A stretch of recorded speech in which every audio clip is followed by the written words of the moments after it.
소망을 가지고 이 새벽에도 주님 앞에 나왔나이다. 주여, 모든 어둠의 병들과 걱정, 근심, 두려움 다 사라지게 하여 주시고 오직 주의 말씀의 능력으로 승리하며 세상의 빛을 비출 수 있는 저희들이 되게 하여 주옵소서. 의지하옵고 예수님의 이름으로 기도하옵나이다. 아멘. 찬송가 150장입니다. 150장.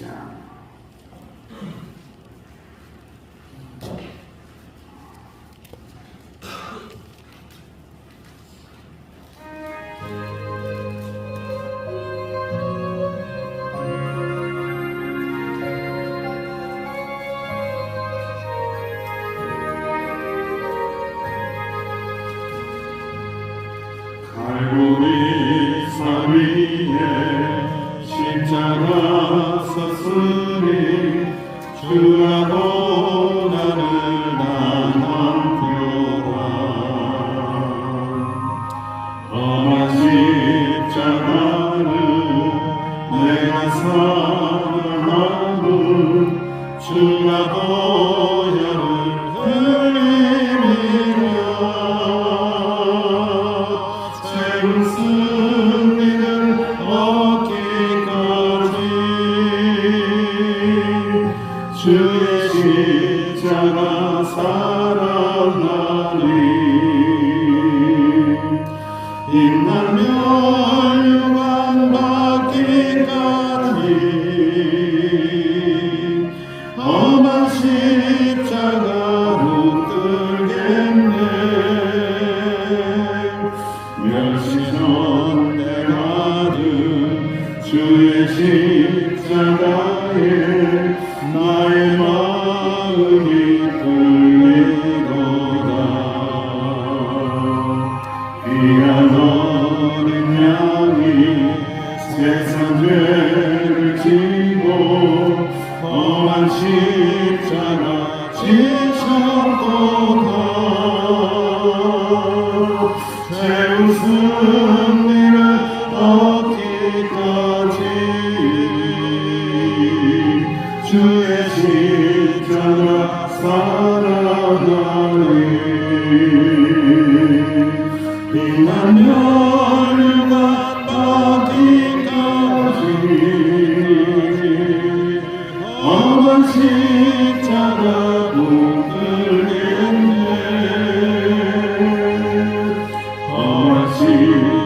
십자가에 주가 흘린 피를 네 마음으로 받아보니 나를 용서하고 내 죄 사하시려 주가 흘리신 보혈이라. 승리를 얻기까지 주의 십자가 사랑하리. 빛나며 유관 받기까지 험한 십자가 못 들겠네. 주님 예비하신 나의 보좌집에 나를 부르신 그날에는 영원 중에 계신 우리 주와 함께 내가 죽도록 충성하리. 승리를 얻기까지 주의 십자가 사랑하리. 빛나며 유관 받기까지 험한 십자가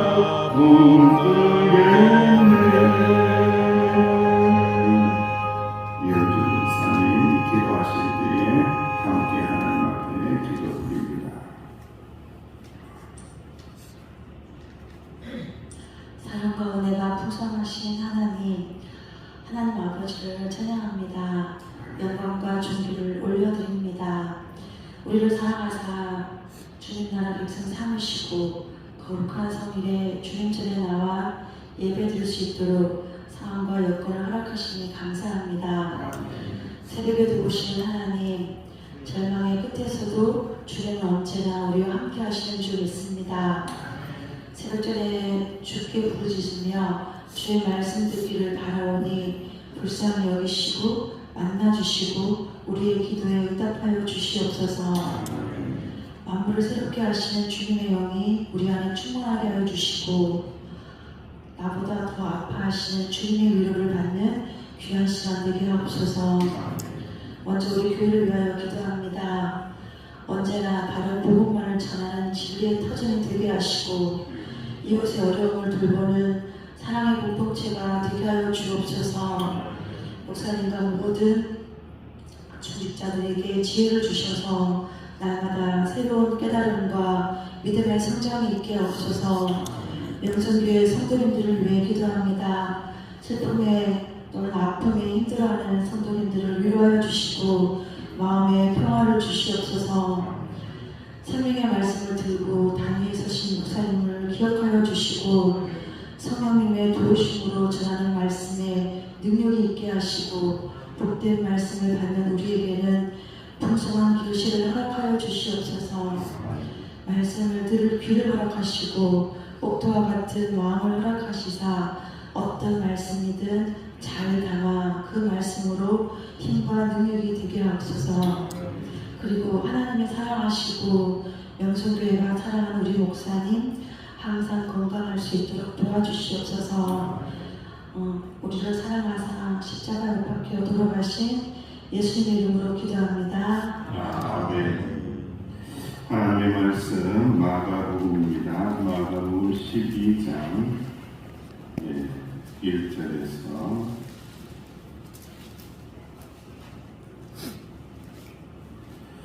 12절까지 포도 농부에 대한 비유의 말씀을 함께 보도록 하겠습니다. 마가복음 12장 1절에서 12절 시작. 예수께서 비유로 그들에게 말씀하시되 한 사람이 포도원을 만들어 산 울타리로 두르고 좁지 않은 틀을 만들고 망대를 지어서 농부들에게 새로 주고 파기에 갔더니 때가 이르매 농부들에게 포도원 수출할 말을 받으려고 한 종을 보내니 그들이 종을 잡아 심히 데리고 거저 보냈거늘 다시 다른 종을 보내니 그의 머리에 상처를 내고 능욕하였거늘 또 다른 종을 보내니 그들이 그를 죽이고 또 그의 많은 종들도 그를 데리고 그를 죽이니라.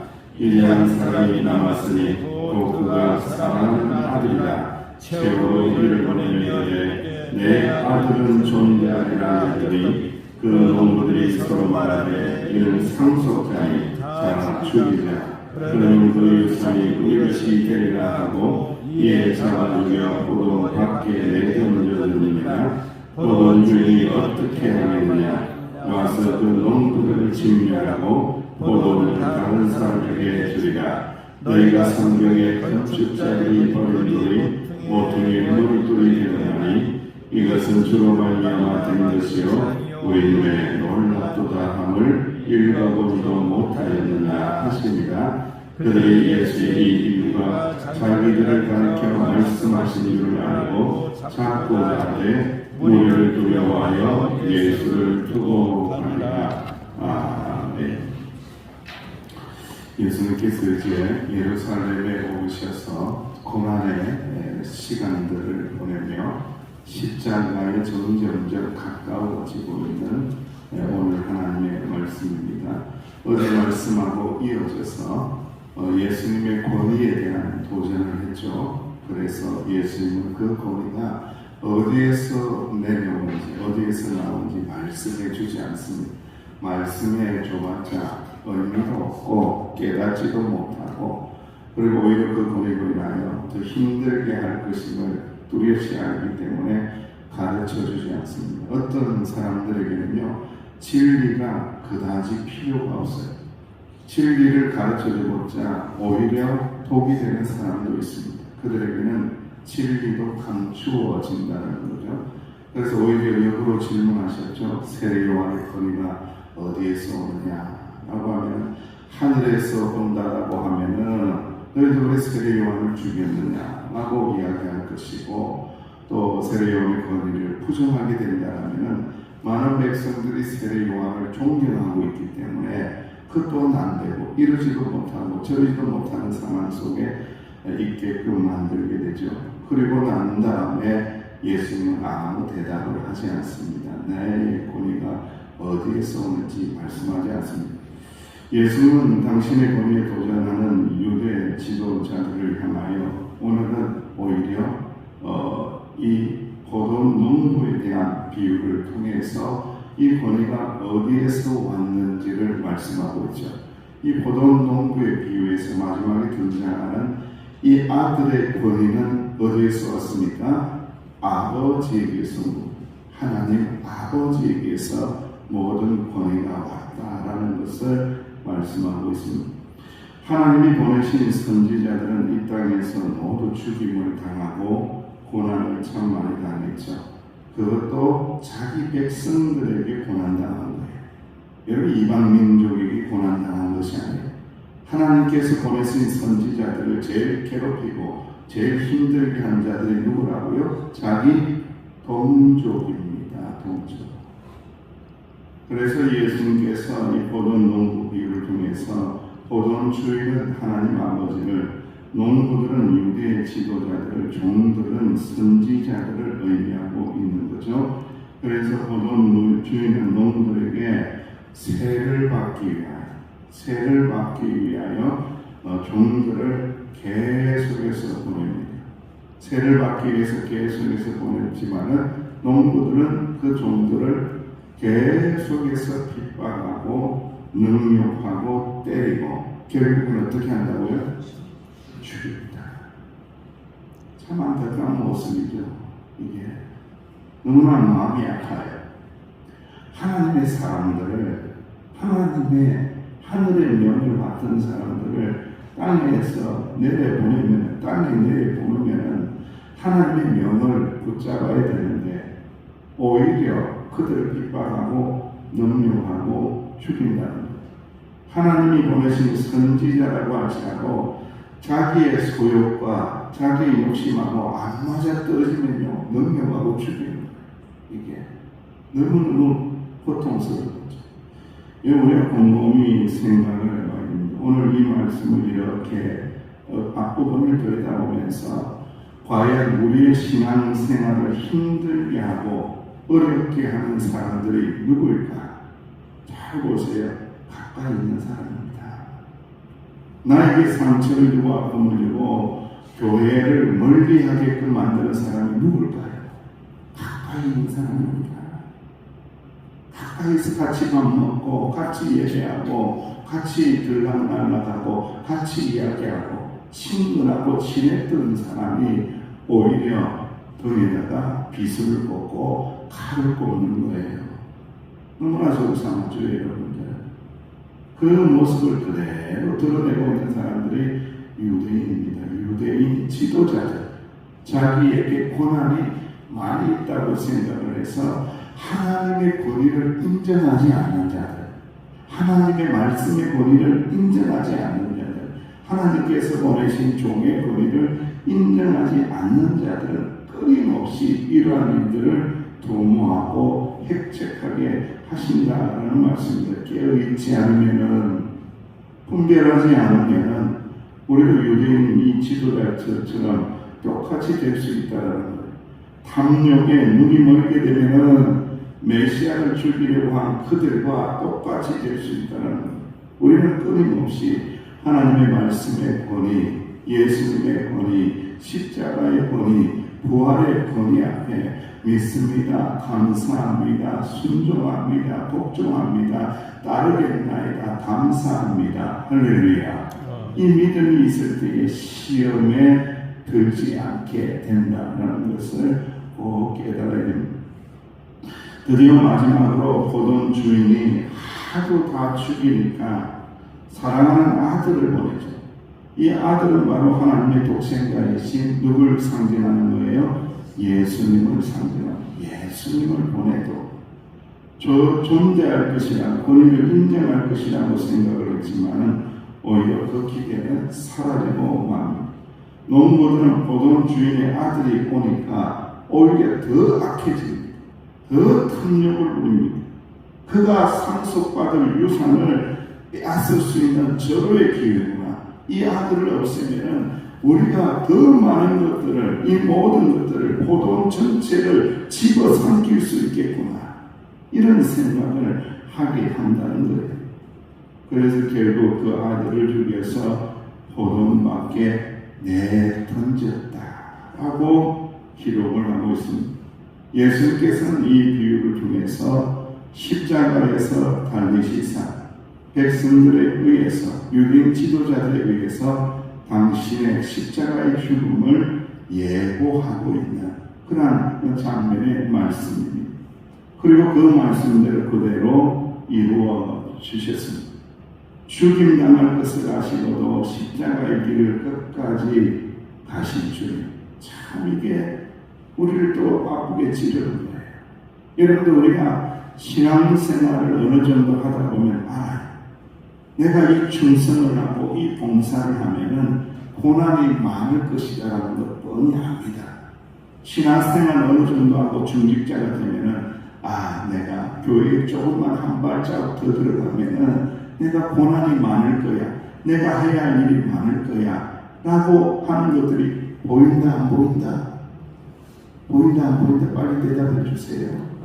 보인다 안 보인다?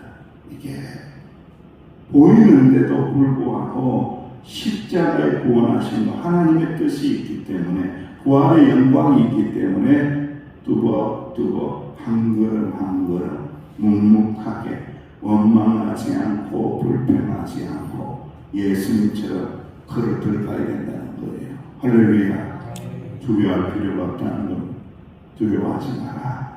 묵묵하게 그 길을 걸어가면은 주의 영이 함께 하시며 주의 성령의 능력이 함께 할 것이며 십자가의 능력이 함께 하시며 하나님 아버지께서 우리를 도와주시고 나를 도와주실 것이다. 두려워하지 말라. 놀라지도 말고 두려워하지도 말고 놀라지도 말고 담대하라. 담대하라. 물 가운데 불 가운데 들어간다고 할지라도 주님께서 은혜를 베풀어 주시사 건져 주실 것이다. 건져 주신다. 구원해 주신다. 능력을 베풀어 주신다. 할렐루야.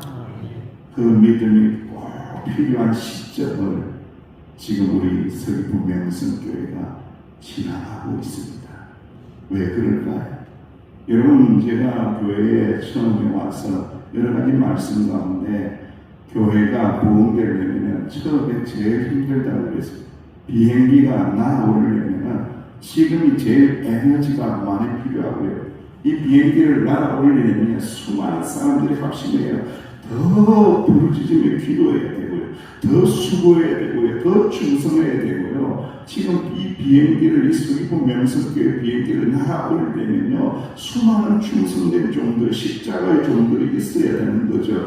이게 살짝 보인단 말이죠. 이제 중직자가 되니까 이게 살짝 보이는 거예요. 요거 어떡하지? 저 사람들 앞장서야 보면 살짝 뒤로 가서 손만 얹고 따라가야지. 한 분도 안 계신 줄로 믿습니다. 손만 얹고 있다가 갑자기 덜컥 날아오면요, 어떻게 돼요? 떨어집니다. 자빠집니다. 그런 생각을 가지면 안 된다는 거예요. 우리는 십자가의 고난 앞에서 묵묵히 걸어 들어가야 됩니다.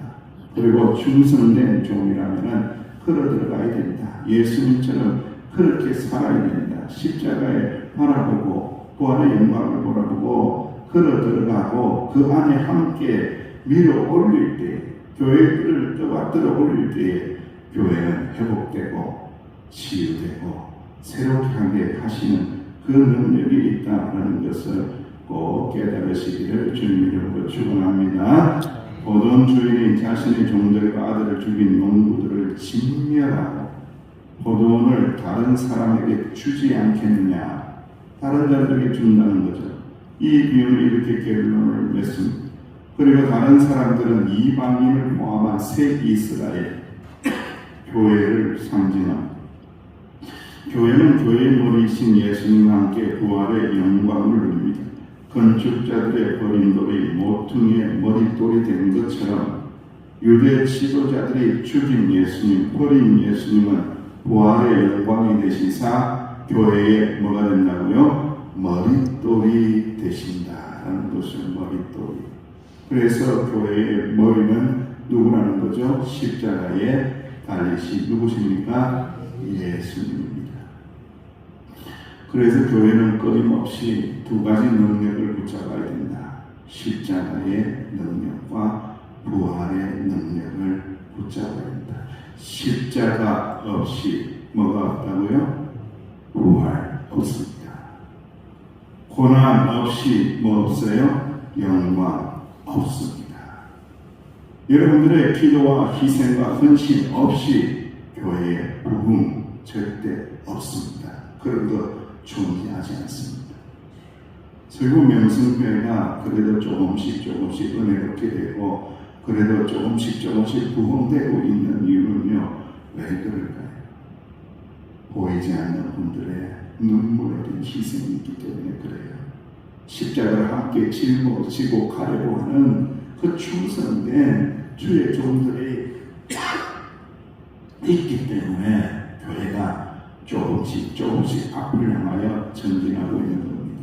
간절히 바라는데 이 새벽에 엎드려 기도하시는 주의 종들이여 나의 희생과 나의 헌신을 통하여 교회는 능력이 있어진다 라는 것을 꼭 깨닫고 그 희생과 헌신의 길에 은혜 주심을 꼭 믿으며 뒤로 물러나지 말고 앞을 향하여 전진해 나가실 수 있는 주님의 자녀들 되시기를 주의 이름으로 축원합니다. 탐욕을 버리라. 회개하지 않는 고집스러운 마음을 버려라. 교회 안에 충성된 주의 종들이여 우리는 청지기들이다. 세를 받은 자들이다. 이 교회의 주인은 누구라고요? 예수 그리스도라는 것을 절대 잊지 말고 하나님의 은혜 가운데 충성되시기를 주님으로 축원합니다. 아버지 하나님 은혜 감사합니다. 이 새벽에도 주님의 몸된 교회, 보혈의 능력이 묻어있는 교회, 서귀포 명성교회에 떠받들고 교회 부흥을 일궈내기 위하여 주의 종들이 나왔나이다. 기도하며 말씀 붙잡고 기도하며 나갈 때에 꼭 충성된 종으로 드러날 수 있도록 축복하여 주옵소서. 예수님의 이름으로 간절히 기도하옵나이다. 아멘. 오늘 예배를 위해서 기도해 주시고 오후 때 또 이렇게 남녀 선교회 테마 모임도 주님의 은혜 가운데 잘 진행될 수 있도록 이렇게 기도해 주시기를 바랍니다.